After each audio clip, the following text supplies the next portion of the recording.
Buenas tardes amigos, una tardecita más con todos ustedes. Bienvenidos de nuevo a este canal. Como siempre os recuerdo, si te gusta el canal, dale al botoncito de suscribirme. Si no te gusta, no hay ningún problema, puedes mirar el vídeo hasta finalizarlo o abandonarlo a la mitad, no hay ningún problema. Siempre me gusta decir que este no es un canal de un solo monólogo, sino que invito a todo el mundo a que pueda participar independientemente de su modo de pensar, de su religión. Este es un canal donde se le invita a la gente a participar. De hecho, me encantaría poder recibir de todos ustedes una petición sobre temas que quieren que la gente quiere que trate. Concretamente el que voy a tratar hoy, de hecho me lo han propuesto como el que traté la vez pasada. Así es que te animo a que no simplemente te limites a escuchar, sino que una vez finalizado el vídeo me escribas y me digas: mira, me gustaría que tratases este tema en concreto. Estaré sumamente encantada de poder hacerlo dentro de mis posibilidades. Y lo que digo siempre, el problema no es el tema, el problema es las personas. Se puede tratar todo tipo de tema, si se trata con respeto, con educación y siempre teniendo una mente abierta, que no todo el mundo piensa como uno mismo, pues no hay ningún problema. El problema son las personas, no los temas.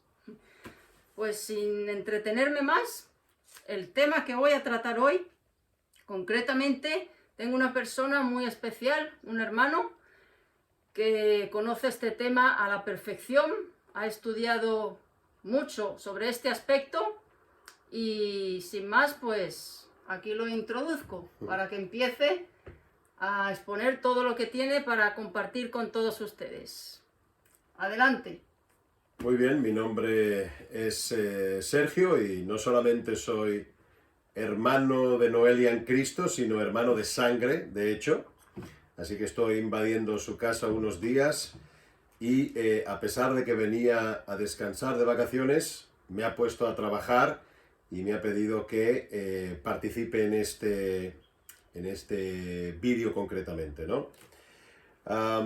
Acerca de este tema sobre los gigantes, tengo entendido, Noelia, que alguien te escribió después de ver otro vídeo y específicamente te pidió que abordaras este asunto, ¿no?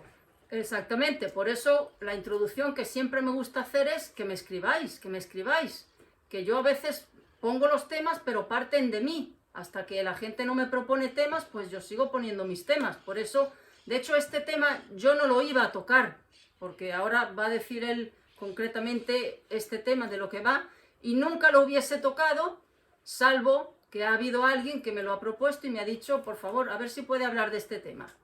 Y lo que se promete se cumple. Bueno,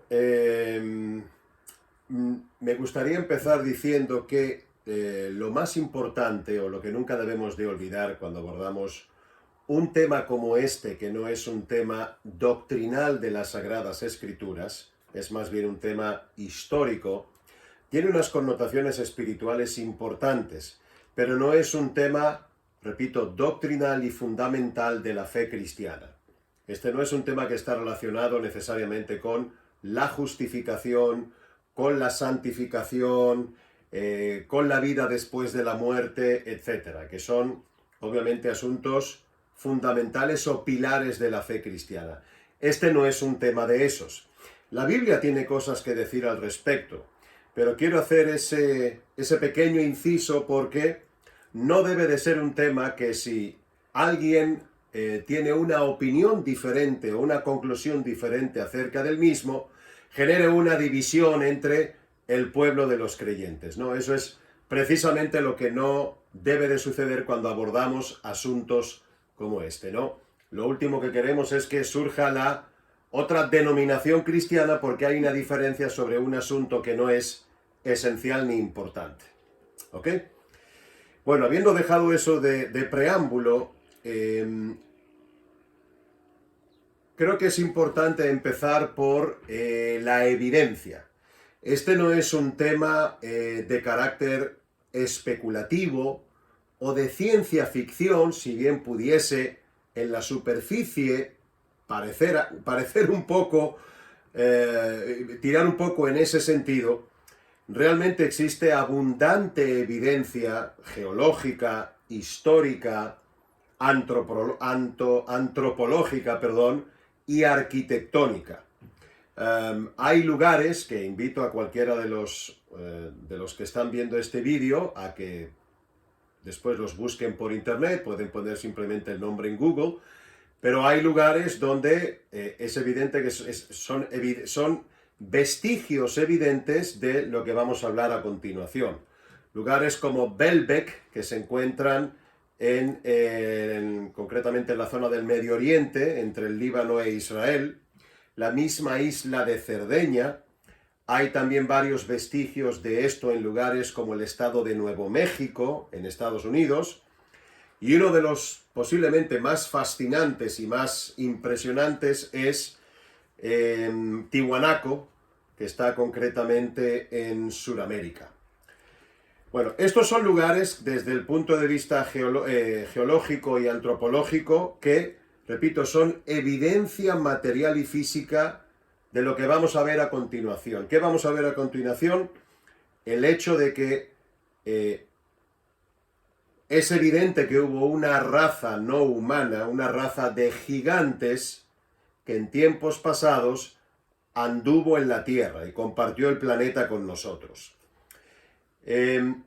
Quisiera decir además que no solamente existe evidencia de edificaciones, de templos, de ciudades habitadas por estos gigantes, sino que también tenemos restos físicos de estos gigantes. A través de los años, sobre todo a partir del siglo XIX, cuando comenzó una gran oleada de expediciones arqueológicas por todo el mundo, principalmente comandadas por arqueólogos europeos, sobre todo franceses y británicos, se empezaron a encontrar restos de osamentas y de huesos, en lo que inicialmente parecían humanos, de seres humanos de entre 3 y 5 o 5 y pico metros de altura. Bueno, estos yacimientos se han encontrado en distintas partes en los 5 continentes del planeta. Algunos de estos, muy pocos, pero algunos de estos inclusive, se muestran en exhibición. Pero curiosamente la inmensa mayoría de estos restos han ido a través de los años siendo recolectados por el Instituto Smithsonian de Estados Unidos y no se han puesto en exhibición. ¿Ok?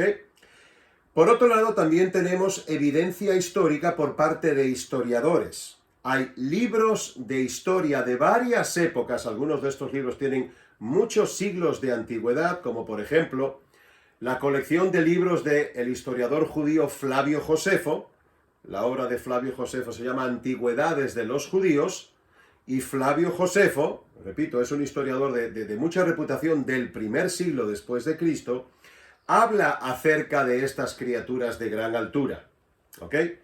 Por supuesto, tenemos también la Biblia, que no solamente es un libro de carácter religioso, sino que es un libro histórico.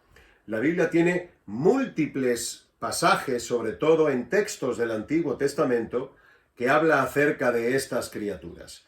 Y por último, también debo de mencionar que hay otros libros religiosos que no forman parte del canon de las Escrituras actual, pero sí eran libros estudiados por los rabinos y por los escolares judíos de siglos atrás, y que consideraban estos textos como religiosos, como el libro de Enoc, un libro que aporta mucha información al respecto. Pero lo que quiero que hagamos es que nos concentremos concretamente en varios, digo varios porque no son todos, pero algunos de los textos que están en las Sagradas Escrituras y que nos hablan acerca de esta progenie de gigantes. Y te voy a pedir, Noelia, que vayas al primero de ellos, que está en el libro de Génesis, capítulo 6, versículo 4. Dice así la palabra del Señor. Había gigantes en la tierra en aquellos días, y también después que se llegaron los hijos de Dios a las hijas de los hombres, y les engendraron hijos. Estos fueron los valientes que desde la antigüedad fueron varones de renombre. Si me permites, yo voy a leer tú has leído de la Reina Valera 1960, ¿no? Yo voy a leer de la Biblia textual, que es una traducción bastante precisa del hebreo original, y dice el mismo pasaje así, Génesis 6:4. En aquellos días, y también después, los nefileos estaban en la tierra, pues toda vez que los hijos de Dios se llegaban a las hijas de los humanos, les engendraban hijos. Estos eran los poderosos que desde la antigüedad fueron varones de renombre. Bueno, lo primero que debemos de destacar aquí es, hay que hacer una distinción entre dos grupos de personas. El texto por un lado menciona los hijos de Dios y por otro lado menciona las hijas de los hombres. En el hebreo original, el término que se utiliza para hijos de Dios es Ben Elohim. Ben significa hijo y Elohim significa Dios. Y para hijas de los hombres el término es Ben Adán, porque Adán significa ser humano. Entonces el texto claramente nos dice que hay un grupo de personas o de seres que son hijos de Dios y otro grupo distinto que son hijas de los hombres. Y además hace una distinción entre los sexos de ambos grupos. Hijos es masculinos para los hijos de Dios y hijas de los hombres es femenino. Esto, Sergio, es bien interesante porque con todo el mundo con el que uno suele compartir algo sobre el tema del Génesis, el tema de somos hijos de Dios, la gente piensa exclusivamente en humanos, únicamente. Es correcto. De hecho, la Biblia no nos dice que todos los seres humanos son hijos de Dios. La Biblia claramente muestra que todos los seres humanos somos unas criaturas creadas por Dios. Pero aquellos que se convierten en hijos de Dios se convierten por medio de una adopción espiritual. No se trata de una descendencia genealógica de Dios. Correcto. ¿Ok? Bueno, pero para estar seguros de que esa distinción es la que hace el texto, vamos a buscar 3 pasajes que nos muestran quiénes son los hijos de Dios. Vamos a buscar primero Job capítulo 1 versículo 6. Dice así: un día vinieron a presentarse delante de Jehová los hijos de Dios, entre los cuales vino también Satanás. Si leemos el resto del capítulo nos damos cuenta que esta escena, cuando vienen los hijos de Dios junto con Satanás, no sucede en la tierra, sucede en el cielo. ¿Ok? Obviamente los seres humanos no tienen acceso al cielo. ¿Ok? A no ser que hayan tenido ese nuevo nacimiento espiritual y después de partir de este mundo, evidentemente pasan a la presencia de Dios. Pero claramente eso no es lo que muestra el texto. El texto habla de seres espirituales, entre los cuales está Satanás, que es un ser espiritual, y ellos se presentan delante de Dios. Y el término que se utiliza para estos seres angelicales o espirituales que están en la presencia de Dios es hijos de Dios, ¿verdad? Vamos a buscar otro texto, de hecho, del mismo libro de Job, Job capítulo 38, versículo 7. Dice así: cuando alababan todas las estrellas del alba y se regocijaban todos los hijos de Dios. Ese texto, si nos vamos al contexto del mismo, de este capítulo 38, Dios le empieza a dar respuestas a Job acerca de el por qué y para qué le han sucedido todas sus calamidades. Y lo primero que Dios hace es hacerle ver a Job lo limitado de su entendimiento. Y entonces Dios se remonta a un periodo que desconocemos muy atrás de la historia, cuando antes de que tú, yo o Job existiéramos, Dios empieza a crear este mundo. No hay seres humanos todavía. ¿Y quiénes son los testigos de esa creación? Los Ben Elohim, los hijos de Dios. Es el mismo término. Porque cuando Dios crea el mundo angelical, no había caído todavía Lucifer. Eran eran sus hijos. Evidentemente. No dejaron de ser hijos, pero ya en otro término. Evidentemente. El ser humano no ha sido creado todavía, pero Dios ya está rodeado de hijos espirituales que son estas criaturas angélicas o espirituales a las cuales se está haciendo referencia aquí Job, ¿no? Entonces, siempre que en el Antiguo Testamento se utiliza el término hijos de Dios, repito, en el hebreo es Ben Elohim, se refiere a criaturas angelicales. Entonces, volviendo a nuestro texto de Génesis 6:4, el texto nos dice que los hijos de Dios, o sea, criaturas angelicales, tomaron hijas de hombres, o sea, mujeres humanas, y se llegaron a ellas, es decir, tuvieron intimidad sexual con ellas. ¿Ok? De hecho, en la Biblia hay 291 menciones sobre apariciones de ángeles. Los ángeles son seres espirituales. Ellos, su hábitat natural no es nuestra dimensión física o nuestras dimensiones, nuestro mundo físico. Nuestro mundo físico tiene 4 dimensiones. Básicamente anchura, altura, profundidad y tiempo. Esas son las dimensiones que limitan nuestro mundo físico. Los ángeles pertenecen a otra dimensión que es la dimensión espiritual, que no está limitada por ninguno de esos 4 factores. Pero la Biblia nos muestra que los ángeles pueden pasar de su dimensión espiritual a nuestra dimensión física y manifestarse además de diversas maneras, incluyendo manifestarse en forma humana. Ahí tenemos Sodoma y Gomorra. Por ejemplo, cuando se le aparecen a Abraham, cuando venían también. el ángel que aparece a María para darle el anuncio sobre su futura, sobre su inminente gestación de el Salvador, etc. Hay muchos pasajes en la Biblia donde seres espirituales, ángeles, adoptan forma humana y parecen como cualquier ser humano, ¿verdad? Ahora bien, siempre, cada una de esas 291 menciones, la aparición, digamos, en forma humana de estas criaturas es siempre masculina. O sea que no existen ángeles femeninos. No, al menos cuando toman forma humana siempre es el género masculino. Exactamente. Menciono esto porque la primera pregunta que a cualquiera se le viene a la cabeza, ¿cómo es que los ángeles pueden tener relaciones sexuales con mujeres? ¿Realmente dice eso la Biblia? Bueno, eso es lo que dice el texto de Génesis 6:4.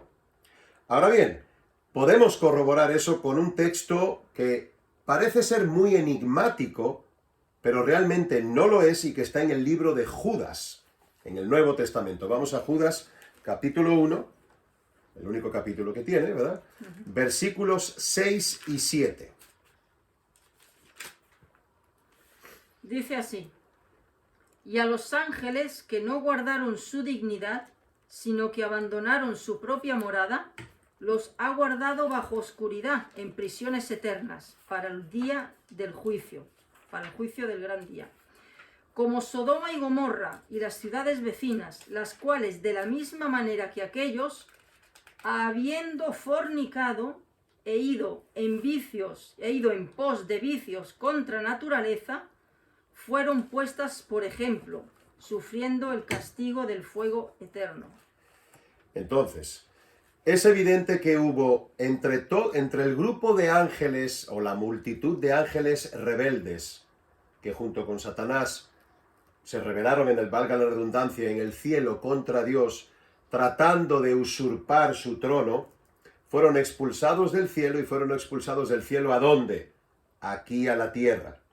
Bueno, de entre todos esos ángeles, hubo un grupo de ángeles que, como dice este texto de Judas, abandonó su dignidad, su propia morada, es decir, la morada espiritual, esa es su morada, y traspasaron una línea cuando cometieron ¿qué pecado? ¿Con qué compara el pecado? Compara con el pecado que sucedió en Sodoma y Gomorra. ¿Cuál fue el pecado de Sodoma y Gomorra? La inmoralidad sexual. Pero específicamente, ¿qué clase de inmoralidad sexual? No era simplemente que los hombres que estaban casados eran adúlteros y tenían múltiples mujeres, no. El pecado concretamente que se estaba dando en Sodoma era que los hombres estaban yendo sexualmente en contra de su propia naturaleza. Hombres con hombres, el pecado de la homosexualidad. De hecho, los ángeles, en forma humana, que van a advertir a Lot que salga de la ciudad porque Dios la va a destruir, se convierten en el objetivo, en el deseo carnal de estos hombres, hasta el punto de que Lot los tiene que meter en su casa y encerrarlos porque los quieren violar. Entonces, el texto dice que estos ángeles cometieron el mismo pecado que esos hombres. Un pecado de naturaleza sexual que va en contra de su propia morada, de su propia naturaleza. En el caso de los hombres de Sodoma, la naturaleza sexual está para que sea llevada a cabo entre dos sexos opuestos, Correcto. no entre dos personas del mismo sexo. Eso es ir en contra de su naturaleza. Y en este caso, los ángeles, que son seres espirituales, y como dice la Biblia en otros pasajes, no se dan en casamiento, los ángeles están invadiendo la morada carnal del hombre y traspasando ese límite. Me recuerda lo que acabas de hablar, lo mismo que pone en Romanos 1:27, y de igual modo también los hombres, dejando el uso natural de la mujer, se encendieron en sus lascivias unos con otros, cometiendo hechos vergonzosos, hombres con hombres. Es decir, hay una especie de obsesión del enemigo por corromper lo que es el diseño de Dios, tanto en el plano humano como en el plano espiritual, romper, digamos, traspasar el orden natural de lo que Dios ha establecido. Dios los pone en el cielo y en este caso del tema que estamos hablando, ellos traspasan esa barrera prohibida y se introducen con los humanos. Efectivamente. Algo antinatural. Es algo antinatural. Y como es algo antinatural, pues el resultado es una progenie también antinatural. Que eso nos lleva al siguiente punto. ¿Cuál es la consecuencia de este acto que narra Génesis 6:4? Cuando los hijos de Dios se unen con las hijas de los hombres. Bueno, hay que ir al versículo que viene inmediatamente después. Génesis capítulo 6, versículos 5 al 7. Ahí nos dice qué sucedió a raíz de esto. Dice así: y vio Jehová que la maldad de los hombres era mucha en la tierra, y que todo designio de los pensamientos del corazón de ellos era de continuo solamente el mal. Y se arrepintió Jehová de haber hecho hombre en la tierra, y le dolió en su corazón. Y dijo Jehová: raeré de sobre la faz de la tierra a los hombres que he creado, desde el hombre hasta la bestia, y hasta el reptil y las aves del cielo, pues me arrepiento de haberlos hecho. Es importante recordar la etimología de la raíz de la palabra nefilim. Nefilim es una palabra hebrea que traducida al griego se traduce como gigantes, o nuestra palabra moderna, gigantes. El significado de esa palabra es caídos. ¿Ok? Y volviendo al texto que acabas de leer, inmediatamente estos hijos de Dios se unen a las hijas de los hombres y tienen estos seres caídos, hay un incremento exponencial de la maldad y de la perversión en el mundo. Hasta tal punto que la única solución que Dios encuentra es la de raer, destruir todo lo viviente y comenzar de cero. No existe una solución, digamos, parche o que no fuese tan drástica como la de la destrucción total. ¿Ok? Entonces, porque la gente se queda muchas veces cuando uno habla del diluvio, que la Biblia dice la maldad era mucha, pero no profundizan la maldad, bueno, la maldad del hombre, pero se queda en la maldad del hombre. Pero ¿qué es lo que hay detrás de la maldad? ¿Por qué? ¿Qué calibre de maldad había? Es mucho más allá de la humana. Efectivamente. Esta maldad va mucho, como bien dices, va mucho más allá de lo que es capaz de producir el corazón humano. Exactamente. Porque aquí hay un elemento evidentemente foráneo, que viene de la dimensión espiritual y que ha introducido esto en un mundo que no estaba contaminado por eso todavía. Ya estaba contaminado por el pecado, pero esa clase de pecado no había sido introducida en la creación todavía. Esta es una criatura que Dios no ha creado. Esta es una criatura fruto de esa rebelión de los ángeles contra Dios y tomar estas mujeres para producir estas criaturas. Unas criaturas que en su esencia son tremendamente malvadas y perversas porque llevan a Dios a traer el cataclismo del diluvio. Ahora bien, quiero que leas un poquito más adelante el versículo 9 de ese mismo pasaje. Capítulo 6, ¿verdad? Sí, capítulo 6 de Génesis. Versículo 9. Estas son las generaciones de Noé. Noé, varón justo, era perfecto en sus generaciones. Con Dios caminó Noé. Entonces, poco antes de traer el cataclismo del diluvio, Dios escoge a una persona y a una persona con su esposa, a Noé y a su esposa, y a los 4 hijos de Noé con sus 4 esposas. ¿Ok? Entonces, perdón, 3 hijos de Noé y las 3 esposas de sus hijos. Hay algo muy interesante que dice este versículo 9. Dice que Noé era un hombre justo, pero que era perfecto en sus generaciones. Cuando dice sus generaciones, evidentemente no se refiere a un aspecto espiritual, sino porque la descendencia sanguínea genealógica es algo carnal, no es algo espiritual. Se refiere a su condición carnal concretamente, sus generaciones, su descendencia. La clave está en entender cuál es la palabra en el hebreo original para la palabra perfecto que tenemos en este versículo. Bueno, es exactamente la misma palabra que encontramos en Éxodo, capítulo 12, versículo 5, cuando Dios da unas instrucciones muy precisas a Moisés y a los israelitas que están en Egipto en cuanto a cómo seleccionar el cordero pascual. Si quieres, lee ese pasaje, Éxodo 12, 5. Dice así: el animal será sin defecto, macho de 1 año. Lo tomaréis de las ovejas o de las cabras. Muy bien, esas son una de las características que tiene que tener el cordero que se va a sacrificar en la cena de la Pascua. Tenía que ser un animal de 1 año y sin defecto. No podía estar cojo, no podía estar enfermo, no podía tener la piel moteada. Tenía que ser sin defecto. Bueno, en Génesis 6, 9, para referirse a Noé, Reina Valera tiene la palabra perfecto, ¿verdad? Pero en hebreo, la palabra para perfecto y la palabra para sin defecto, que es la de Éxodo 12:5, es exactamente la misma. Entonces, ¿qué nos dice en conclusión Génesis 6:9? Que Noé era como el cordero pascual en cuanto a su naturaleza humana, genealógica, era sin defecto. En otras palabras, y esto lo comprobaremos un poquito más adelante, no era un hombre 100%. Noé no era el resultado de una unión entre ángeles y mujeres humanas. Noé no era un nefilim. El genoma humano de Noé, su naturaleza humana era 100% humana. ¿Ok? Eso es un dato importante por lo que voy a mencionar al final. Solamente lo quiero avanzar ahora.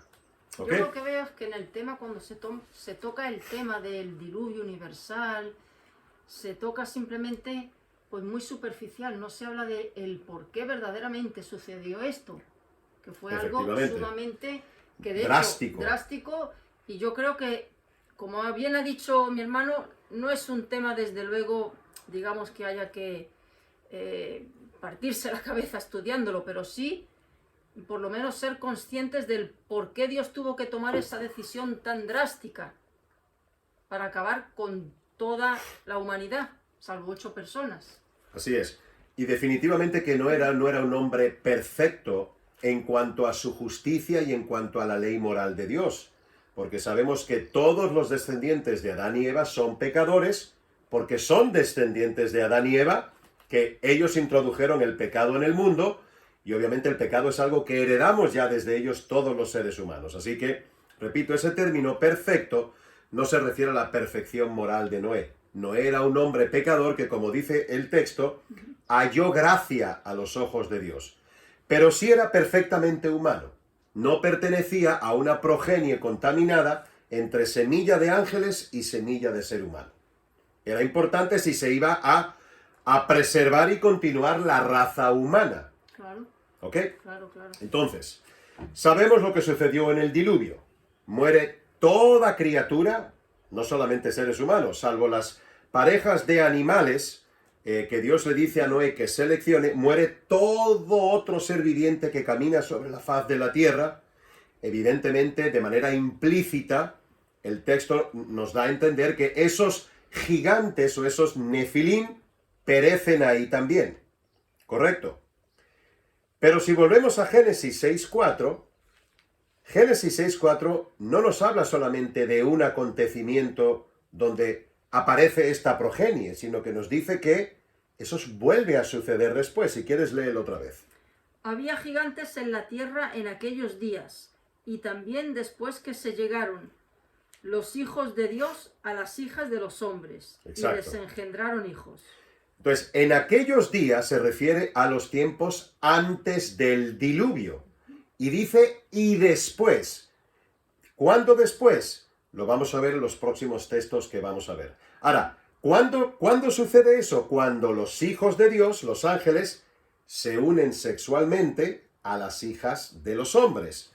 Evidentemente, la Biblia nos deja muy claro que eso volvió a suceder siglos después del diluvio. A pesar de que Dios había limpiado todo, había eliminado esa progenie, vamos a ver los siguientes pasajes donde vemos que cierto grupo de ángeles rebeldes vuelven a cometer el mismo pecado y vuelven a traspasar este límite. Esos son los ángeles que hace referencia al libro de Judas, que han sido encarcelados o encadenados esperando el día del juicio.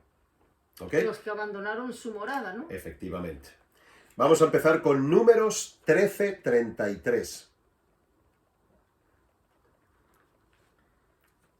Dice así: también vimos allí gigantes, los hijos de Anac, raza de los gigantes, y éramos nosotros, a nuestro parecer, como langostas, y así les parecíamos a ellos. Para situarnos en contexto, estos son los espías que Moisés ha enviado a la tierra prometida.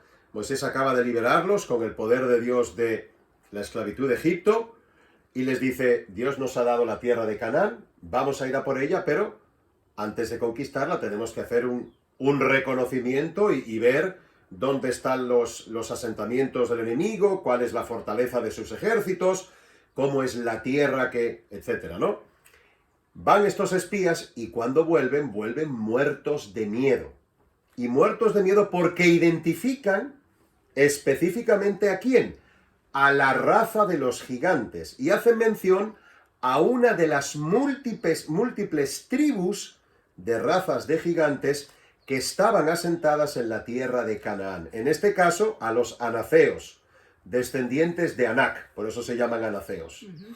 Como veremos en otros textos, hay varias tribus, varias razas de gigantes, y es sumamente curioso que estaban asentados en la tierra de Canaán. Y ahora, en unos minutitos, veremos por qué creemos concretamente que estaban en ese lugar. Pero vamos a buscar otro pasaje. Josué capítulo 11, versículos 21 y 22. En lo que tú lo buscas, Josué obviamente es, después de morir Moisés, Josué es el que toma el liderazgo y la capitanía de la nación de Israel, y es el que comanda los ejércitos de Israel para conquistar y derrotar a estos pueblos que están en Canaán. Dice así: también en aquel tiempo vino Josué y destruyó a los anaceos de los montes de Hebrón, de Debir, de Anab, de todos los montes de Judá y de todos los montes de Israel. Josué los destruyó a ellos y a sus ciudades. Ninguno de los anaceos quedó en la tierra de los hijos de Israel. Solamente quedaron en Gaza, en Gad y en Asdod. Es importante que todos aquellos que estén escuchando esto, recuerden ese nombre de Gad, porque Gad es una ciudad filistea de donde todos ustedes seguramente conocen el más famoso de los gigantes, que es Goliat. Pero vamos a llegar a ese pasaje en un minuto. Deuteronomio 3:11. Es el siguiente que vamos a leer.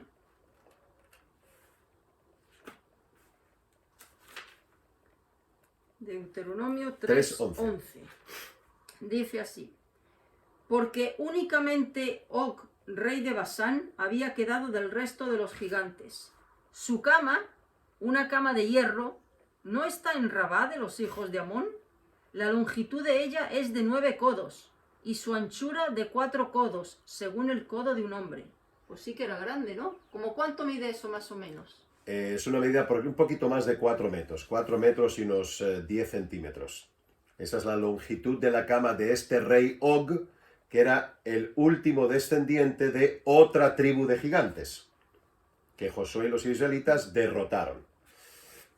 Vamos a buscar otro más. Primera de Samuel, capítulo 17, versículo 4. Dice así: salió entonces del campamento de los filisteos un paladín, el cual se llamaba Goliat de Gat, y tenía de altura 6 codos y un palmo. ¿Cómo cuánto es? El famoso Goliat medía un poquito más, algo más de 3 metros. Es evidente que ninguno de los guerreros de Israel, que eran por cierto muy buenos guerreros, querrían enfrentarse a un hombre que medía prácticamente el doble de altura que ellos. Imagínate la fuerza exponencial que tendría este guerrero, ¿no? Y por último, un pasaje muy curioso, está en el segundo libro de Samuel, capítulo 21, versículos 20 al 22, porque este pasaje nos da también un poco más de información sobre algunos aspectos o características físicas de estos gigantes más allá de su altura. 20 y 21, ¿no? 20 al 22 del capítulo 21. Dice así: después hubo otra guerra en Gat, donde había un hombre de gran estatura, el cual tenía 12 dedos en las manos y otros 12 en los pies, 24 por todos, y también era descendiente de los gigantes. Este desafió a Israel y lo mató Jonatán, hijo de Simea, hermano de David. Estos 4 eran descendientes de los gigantes en Gat, los cuales cayeron por mano de David y por mano de sus siervos. Entonces vimos que la primera vez que esta progenie irrumpió en la tierra fue en el tiempo antes del diluvio. ¿Cómo los eliminó Dios? Por medio del diluvio. Y la segunda vez que esto sucede, muchas de estas tribus de gigantes se asientan en la tierra prometida, en Canaán. ¿Y qué utiliza Dios para eliminarnos esta vez? No iba a utilizar otro diluvio, porque Dios le hizo una promesa a Noé de que no volvería a traer un diluvio a la tierra. ¿Cuál era esa promesa? La promesa es el pacto noéico, y la señal visible que podemos contemplar hoy en día es el arco iris. Entonces, Dios utiliza a su pueblo, que de hecho el nombre de Israel significa el que lucha con Dios, para destruir a todas estas tribus y todos estos guerreros gigantes que estaban en la tierra prometida. Voy a hacer un pequeñito inciso que considero importante desde el punto de vista geográfico. Hay veces que otros creyentes me han preguntado, e inclusive no creyentes, un poco escandalizados por la orden que Dios le da a Josué y los ejércitos de Israel, de cuando lleguen a la tierra prometida, de destruir a todo ser viviente en la tierra, hombres, mujeres y niños. Y algunos encuentran eso sumamente sanguinario, ¿no? Pero hay una razón para ello, y estos textos nos la dan. Esas naciones estaban pobladas principalmente por estas razas de gigantes o descendientes de estas razas de gigantes, y Dios tenía que destruirlas por completo. Dios es el que da la vida y Dios es el que toma la vida. Y Dios en este caso utiliza los ejércitos de Israel para raer y erradicar a todas estas tribus gigantes que eran, primero, naciones sumamente perversas, porque lo que hacían era, practicaban el canibalismo, se dedicaban también a sacrificar a niños humanos a sus distintos dioses, y Dios quería erradicar y raer esa maldad. En este caso, en lugar de utilizar un diluvio, utiliza el brazo armado de los ejércitos de Israel. Mucha gente, es cierto lo que dices, porque mucha gente se escandaliza, y a mí me lo han dicho también, como el Dios, a mí me han llegado a decir, yo no creo en el Dios del Antiguo Testamento, porque yo he leído que mandaba a matar niños, mandaba a matar mujeres. Ese Dios es distinto al del Nuevo Testamento, yo lo he escuchado eso. Sí, lo cierto es que si Dios no hubiese eliminado esa progenie de gigantes, ni tú, ni yo, ni ningún otro ser humano estaría aquí hoy en día. ¿Por qué? ¿Qué querían? Y aquí es donde vamos a concluir todo esto. Esto tiene todo un origen y un objetivo final, que gracias a la intervención de Dios no sucedió. Es evidente que, repito, la historia bíblica y los vestigios arqueológicos y antropológicos que tenemos, es innegable que estas criaturas caminaron durante un tiempo sobre nuestro planeta. Repito, no es casualidad que se hayan encontrado vestigios de estas razas de gigantes en distintas épocas, en distintos continentes y en distintas culturas. De hecho, muchas de las leyendas que surgen siempre tienen un punto de origen, y muchas veces ese punto de origen es un hecho factual. ¿Ok? Hay muchos relatos religiosos, mitológicos, que se han ido pasando de generación en generación y de pueblos en pueblos, ¿no? Y remontándonos a dos muy antiguos, tenemos, por ejemplo, en Sumeria, tenemos restos y tenemos murales, tenemos piedras talladas de unos seres que ellos llamaban los Anunnaki. Los Anunnaki siempre están representados por ser criaturas con forma humana, gigantes, que están devorando y sometiendo a súbditos humanos. O sea, que no es tan leyenda. No, porque está aquí. Son tablas de Sumeria talladas, algunas están exhibidas en distintos museos en el mundo. Pero vamos a adelantarnos unos cuantos siglos más. Vámonos a Grecia. Si nos vamos a la mitología griega, la mitología griega está llena de vestigios de esto que sucedió en los tiempos antediluvianos. ¿Quiénes eran los titanes? Los titanes eran los hijos de la unión entre los dioses del Olimpo y las mujeres humanas. Eran los que los griegos llamaban semidioses. Eran muy poderosos y eran muy perversos y malvados, tan perversos y malvados que Zeus los encadenó en el Tártaro, en el Hades. Entonces, estas leyendas y estas epopeyas mitológicas no son el fruto de la imaginación de alguien, porque tienen un gran común denominador entre culturas que se encuentran a miles de años de diferencia, pero que tienen enormes connotaciones similares. Entonces tienen un semillero o un punto de partida común. ¿Ok?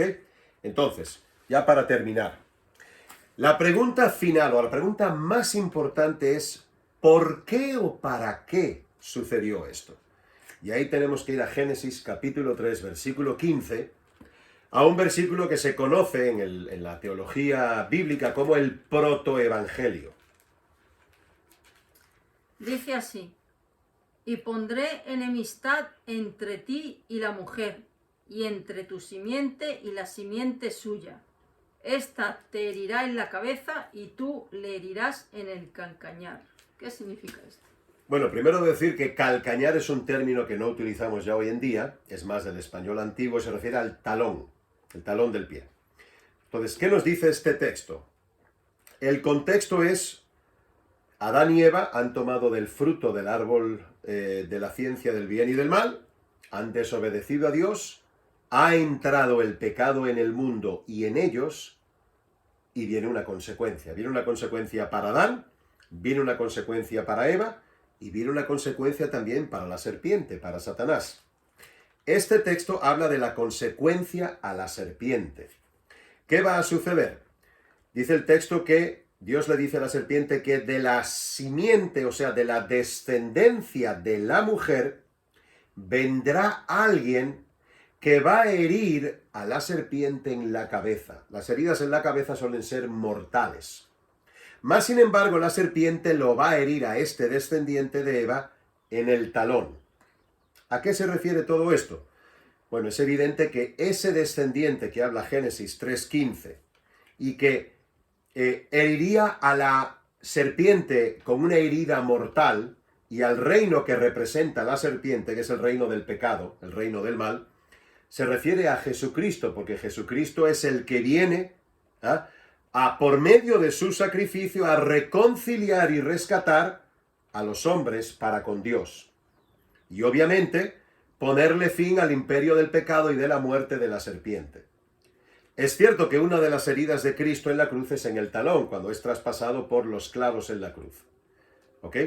Mas, sin embargo, Satanás no contaba con que Cristo fuese resucitado y por medio de esa muerte y esa resurrección, Cristo pudiese traer redención de pecados sobre los hombres. Porque estábamos todos condenados, ¿correcto? Efectivamente. Entonces, al saber eso, la serpiente y los ángeles rebeldes que lo acompañaron en su rebelión, la estrategia desde ese momento fue evitar que el descendiente de esa mujer pudiese nacer.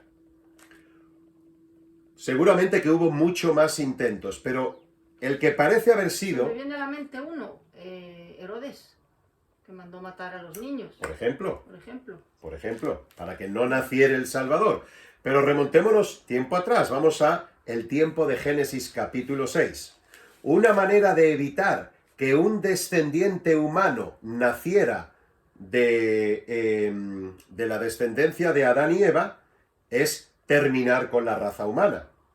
Si mañana viene un meteorito gigantesco, cae sobre la superficie de nuestro planeta y provoca un efecto invernadero y irrae el oxígeno durante años, va a fallecer todo ser humano y se extingue nuestra raza, ¿no? Bueno, una manera de extinguir la raza era por medio de crear esta progenie de gigantes para que devorara y rayera toda la raza humana, y además, entre la unión de ángeles y mujeres, esa criatura que nace no es una criatura humana, es una mezcla entre un ser angelical y un ser humano. Estos gigantes no tiene el genoma humano, no es un ser humano.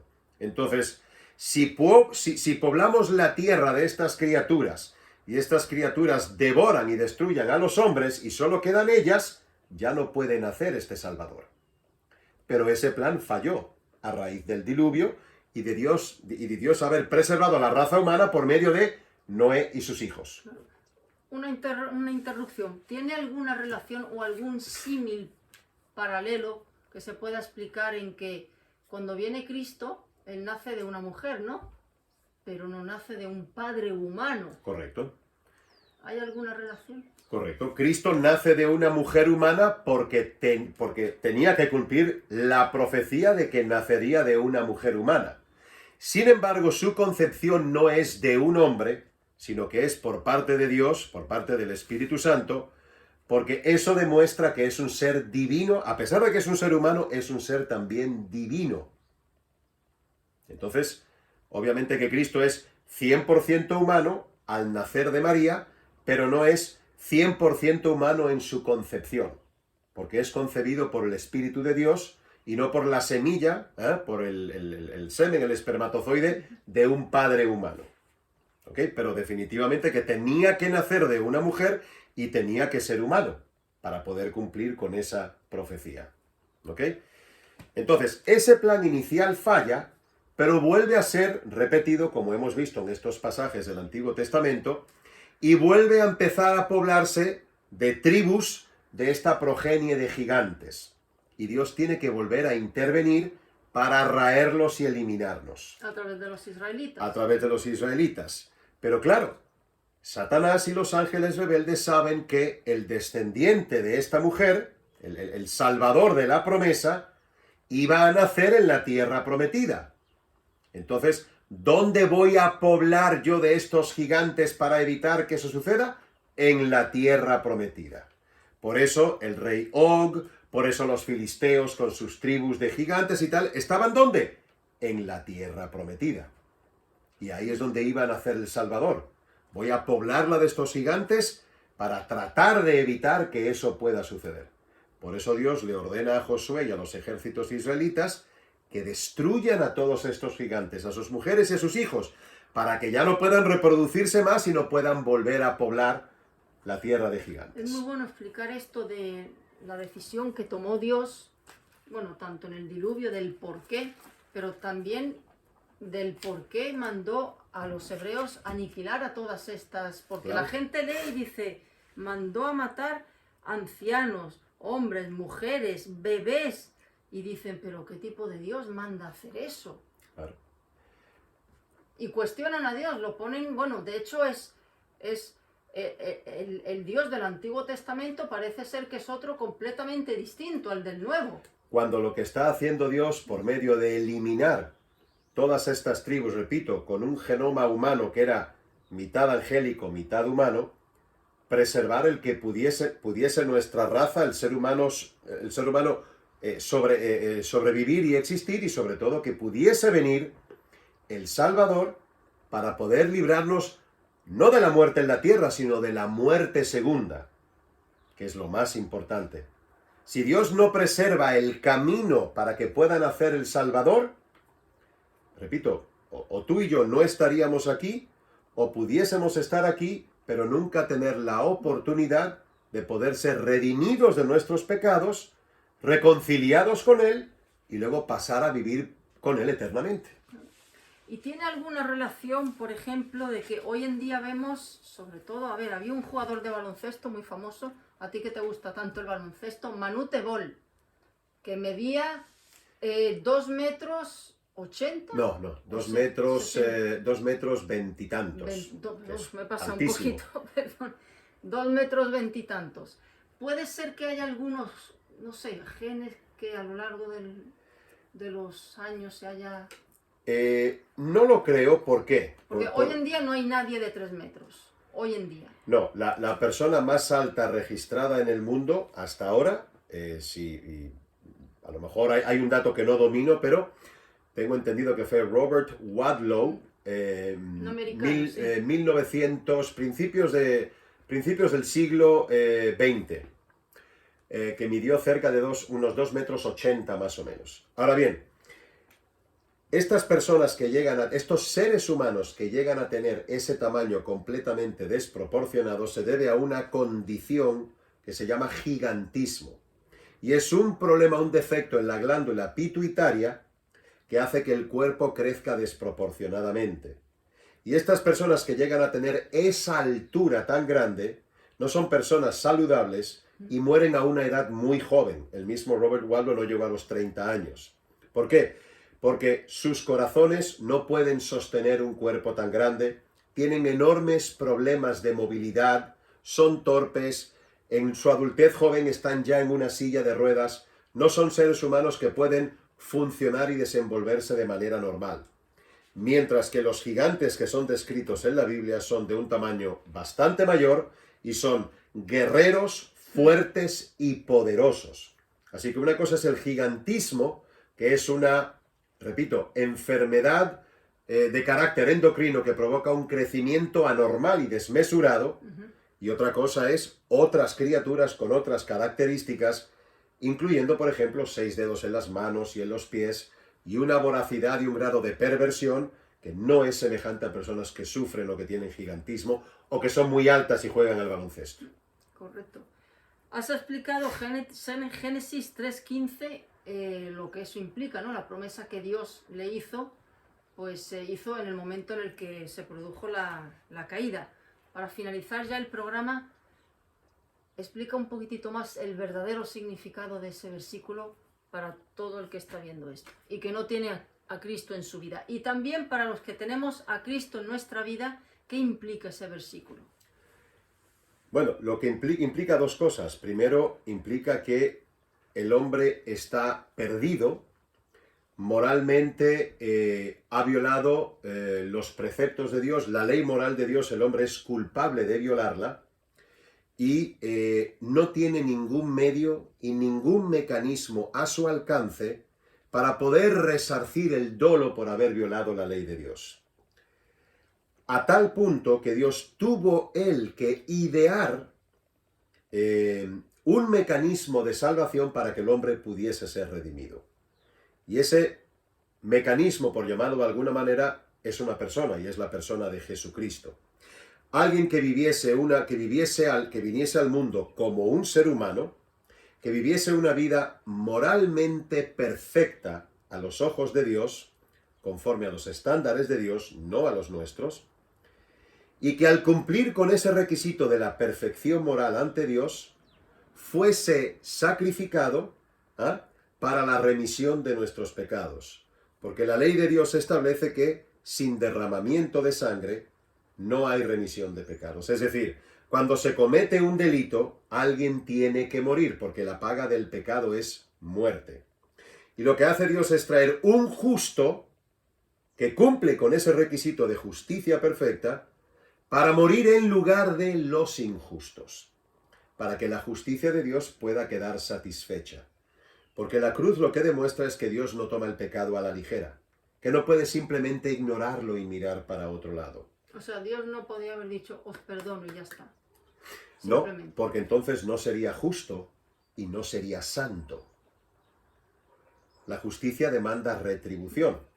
Si, por ejemplo, alguien te parecería justo si alguien te roba las 4 llantas del coche, la policía lo detiene, lo lleva delante de un juez y el juez le dice, te perdono, sal a la calle. ¿Te parecería justicia eso? No, le pondría una demanda a la policía. Al juez en todo caso, ¿no? Es lo que suele suceder. Entonces, Dios es perfectamente justo y su justicia tiene que quedar satisfecha. Y nosotros no podíamos traer nada ante Dios para poder satisfacer su sed de justicia. Eso es lo que hacen las religiones, ¿no? Sí, básicamente las religiones, que hay un amplio abanico de sabores, ¿verdad? Para todo tipo, lo que le dicen al hombre es qué tiene que hacer para ganar ese favor de Dios, para tratar de obtener gracia de parte de Dios. Pero el cristianismo bíblico lo que nos enseña es que el hombre no puede traer ni hacer nada, porque para empezar ya está hecho. El cristianismo bíblico nos dice lo que Dios ya hizo a favor de aquellos que depositan su fe en ese acto de Jesucristo en la cruz. Y las religiones dicen lo que el hombre tiene que hacer. Al revés. Entonces, este versículo verdaderamente de Génesis 3:15 es la esperanza para el ser humano. Claro. Fíjate que entre Génesis 3:15 y los evangelios, la última parte de cada evangelio, cuando se narra el sacrificio de Cristo, han pasado miles de años. Y pudiese, seguramente que para todos los que atravesaron la historia durante ese tiempo, les parecería que Dios no iba a cumplir su promesa, porque tardaba en llegar, pero llegó cuando Dios había determinado que tenía que llegar, porque Dios siempre cumple sus promesas. Y las va a cumplir en un futuro también. Y las cumplirá en un futuro, obviamente. La Biblia está llena de profecías que aún no se han cumplido y que estamos esperando, pero muchísimas profecías que ya se han cumplido y simplemente tenemos que mirar hacia atrás en la historia para darnos cuenta de la fidelidad de Dios. Y no ha fallado ni una. Hasta ahora, de 100 o de 100%. Y amigos, ya para finalizar, y tampoco va a fallar ninguna, porque Dios dice, el cielo y la tierra pasarán, pero mis palabras no pasarán.